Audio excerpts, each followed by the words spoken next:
Hello friends, मैं doctor Ruchika Garg, associate professor and gynaecologist, और आज हम बात करेंगे एंटीबॉडी टेस्ट फॉर कोविड-19 की क्या वैल्यू है। तो जैसा कि आजकल आईजीजी और आईजीएम एंटीबॉडी टेस्ट कोविड-19 के लिए हो रहे हैं, तो ये टेस्ट जो हैं, सबसे पहली बात तो आप ये जान लीजिए कि ये कोविड-19 सार्स को वायरस इन्फेक्शन को डायग्नोज करने के लिए नहीं है। ये सिर्फ एक पास्ट इन्फेक्शन को जानने के लिए है। सार्स को वायरस को डायग्नोज करने के लिए नेज़ोफेरिंजियल, नाक से और मुंह से जो फेरिंग से जो स्वाब लिया जाता है रैपिड एंटीजन टेस्ट से या फिर आरटीपीसीआर से, तो ये दो तरीके डायग्नोज करने के हैं। तो जो एंटीबॉडी टेस्ट है, जनरली जो एंटीबॉडीज़ होती हैं वो 1 to 3 weeks after the infection बनती हैं। तो अगर आपके एंटीबॉडीज़ टेस्ट में पॉजिटिव आई हैं तो उसका मतलब है कि या तो आपको सार्स को वायरस होके आप ठीक हो चुके हैं, यानी आपको पास्ट इन्फेक्शन है।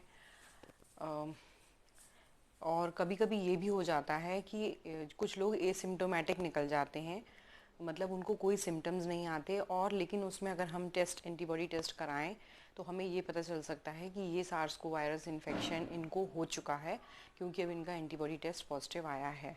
और पेशेंट को लेकिन कोई सिम्टम नहीं है तो ये हम जान सकते हैं। लेकिन सार्स को वायरस चूँकि एक नया वायरस है, हमें ये नहीं पता कि जो ये एंटीबॉडीज़ हैं ये कितने दिनों तक इम्यूनिटी प्रोवाइड करेंगी और ये कितने दिनों तक डिटेक्टेबल रहेंगी। जनरली जब भी कोई इन्फेक्शन होता है तो एक इम्यून रिस्पॉन्स क्रिएट होता है, जिसमें सबसे पहले 7 से 8 दिन के आसपास आईजीएम एंटीबॉडीज़ उस वायरस इन्फेक्शन के अगेंस्ट बनती हैं, और जो थोड़े ही 2-3 हफ्ते में चली जाती हैं, और उसके बाद आईजीजी एंटीबॉडीज़ बनती हैं जो काफ़ी लंबे समय तक रहती हैं। अगर आईजीजी एंटीबॉडीज़ हैं तो यानी कि पास्ट इन्फेक्शन है।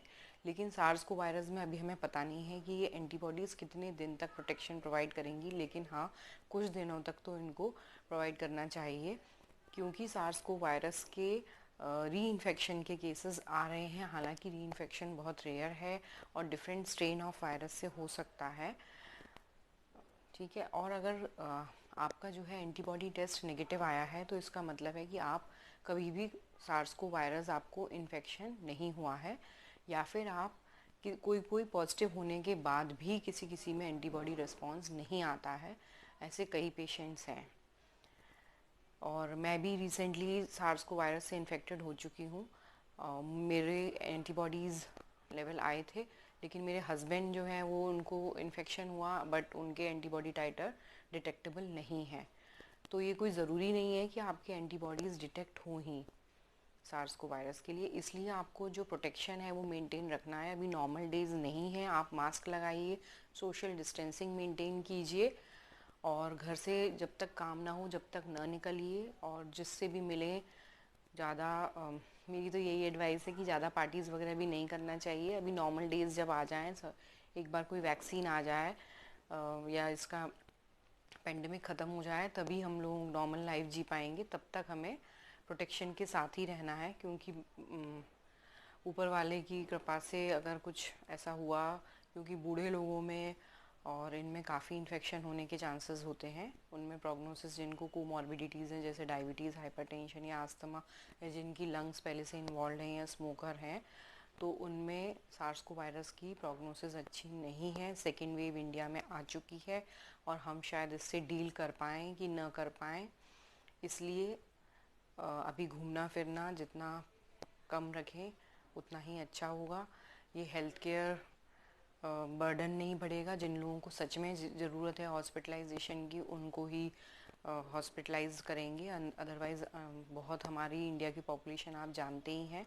एक रिस्पॉन्सिबल नागरिक बनिए, एक रिस्पॉन्सिबल फैमिली का पर्सन बनिए, और एक प्रण लीजिए कि अगर मुझे सार्स को वायरस इन्फेक्शन हुआ है तो मैं उस इन्फेक्शन को किसी और को नहीं दूंगा या दूंगी।